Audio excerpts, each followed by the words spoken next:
Hi everyone, my name is RatnayakeR and welcome to my poster session. I would like to disclose that I'm a master's student at Laurentian University and this study has received funding from the Canadian Space Agency, Nuclear Innovation Institute, and Natural Sciences and Engineering Research Council of Canada. My research is titled Examining the Stress Response in Anhydrobiotic Yeast. The objective of my research is to examine the tolerance of yeast exposed to heat at varying degrees prior to anhydrobiosis and their sensitivity coming right out of anhydrobiosis upon rehydration. Anhydrobiosis is a dry, desiccated state with the absence of water. There are two yeast strains used, wild type and RAD51.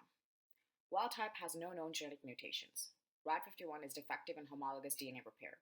We decided to test the tolerance of heat at 52 degrees of both strains during different phases of the yeast life cycle. This showed that the stationary phase had more resistance to heat at 52 degrees Celsius as opposed to the exponential phase.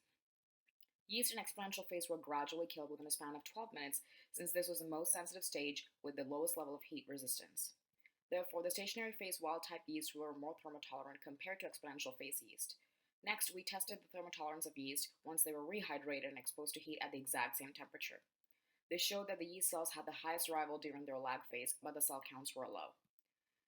Yeast started growing exponentially around 2 to 4 hours. Around 12 hours, the cells reached the mid-exponential phase.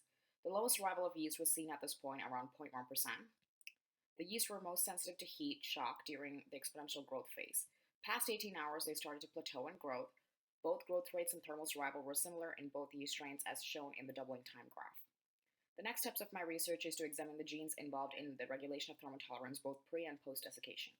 This will allow us to see which heat shock proteins are upregulated and downregulated in thermotolerance. We will carry out the transcriptomic analysis of the rehydrated yeast at the exact same time points prior to desiccation and coming out of desiccation.